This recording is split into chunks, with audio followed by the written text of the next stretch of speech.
ready, Iga? Just talk us through your thoughts on the match today. A lot of momentum changes. Just tell us your thoughts. Well, kind of just 2 changes of momentum, so so it wasn't that weird. But honestly, I'm not surprised because Anna can play great game and great tennis. So she just did that in a second set, and maybe I could have started more, I don't know, intense or something. But yeah, I did that in the third set, so I'm happy overall with the match.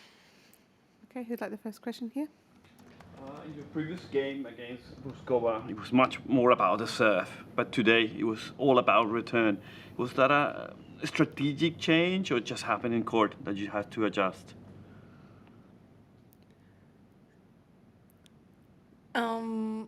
Wait, why it was more about the serve with? I feel like in Buskova you got more aces in, and today you got very good returns, but less effectiveness in your first serve. I'm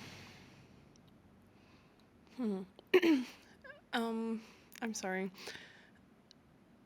I I don't know. Honestly, it's too late for me to think. Also, I'm hungry.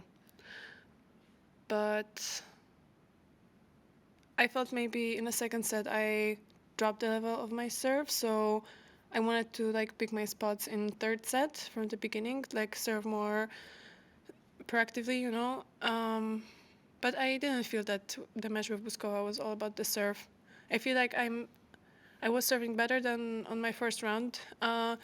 But yeah, with Buskova, it was about the whole game. Also, we played many long rallies, so I knew that even if I'm not going to win a point with the serve, I can also do that after.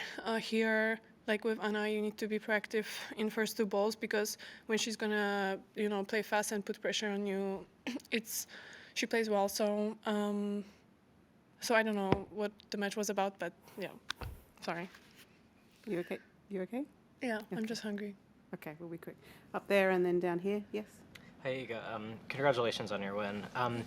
The way you reset in the third set looked very natural, but I know it's very hard to do that in general. And I'm just wondering for you, after so many matches and so many wins, is something like that still hard for you?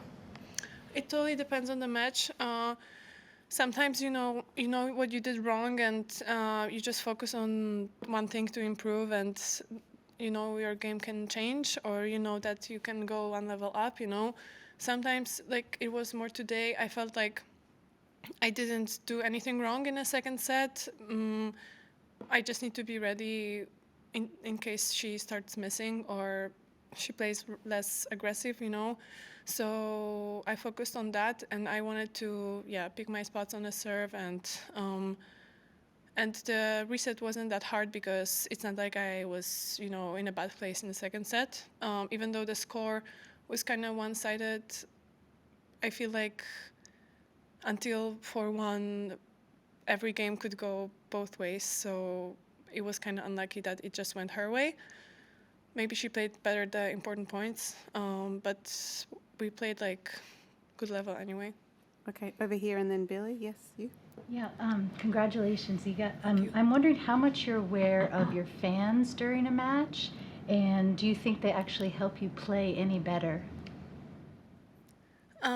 It depends how they cheer, because if it's like overall cheering and like clapping and it's always nice because you can get a lot of energy. But if you get like coaching, which sometimes happens, or like play another race or something, then it can be like weird, or your focus can be ruined because of that. So I guess it depends how they cheer, and also in what place I am, because I can really take a lot of positives from that, but there are days where it can also be annoying. I think, I'm sorry for saying that, but I think every player have that, since tennis is a game where it's like a lot of noise between the points, but then it's silent during the points. Suddenly, if you hear something, it can really like trigger you, So it depends on the cheering. It depends on the day, also how I feel. So But overall, I really appreciate the support, and Polish fans are great. And it's great that honestly, in every place in the world, they are there. And even when I play against someone from like the country we were playing a tournament at, I feel like it's always kind of even in terms of the cheers and everything. We'll see how it's gonna be in next match. Okay, Billy, and then up the back, Billy. Congratulations, Iga. I was just wondering, you play Australian qualifier, Maddie Inglis next. I think you played her once, maybe 5 years ago. But do you know much about her, and do you remember anything from that match? I remember we played, but I don't remember how the match looked like. I thought it was more recent, honestly. So for sure I need to prepare tactically, and when we'll watch, I will maybe watch a little bit as well, because it's not often where I play someone I don't really know that much, that well. So yeah, I mean, she has a great run, and for sure, you know, she didn't play today, so she's gonna be fresh, and I gotta go for it. Yeah. Okay, up the back. Yeah. Hi Iga, you will play against an Australian player. What are your expectations if you are talking about the crowd, because you mentioned it in your previous answers as well? Well, I just mentioned it because the question was about the fans. It's not like I have any bigger thoughts, you know. I'll be focused on the game. Okay, we'll do a couple more in English. Billy, and then Cole. Billy. You mentioned that she's had this extra day off, but do you think that the extra day off outweighs the benefit of maybe just having another match under your belt? Well, honestly, it depends. Because sometimes it can throw you out of the match rhythm, but sometimes if you're tired, it can save you, you know. So I don't know what's her situation, but I'm like, I have my match rhythm, and I feel good playing every second day. That's what we're used to, so I'll be ready. Okay, Cole. This is just a fun question. So I saw on Instagram that you got to be a waitress and surprise some fans. Just, do you see yourself just as a good actor, and do you hope what was the experience like? Well, I can't judge myself, you know. I hope I'm a good actress. Like, yeah, I think I might be, but I never got any tips, or like, I don't know how to do it like properly. But when I need to sometimes like do something for the camera, like I have no trouble with it. So yeah, I really had fun. I even tried to like raise my voice to sound differently, but I guess it would be hard for me like to keep a straight face sometimes. So I don't know if I'm a good actress. That's a tough question. Okay, we do some in Polish now. Yes, 2, okay? Yeah. Iga, grałaś dzisiaj pod dachem wieczorem, więc ten upał może nie był aż takim dużym problemem, ale rok temu między innymi w Cincinnati było ciężko.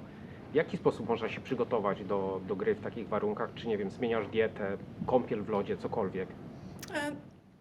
Takie rzeczy to raczej po. Przed meczem nic nie zmieniam. Jedynie jak wiem, że będzie cieplej, to wyżej naciągam rakietę, w sensie strunę.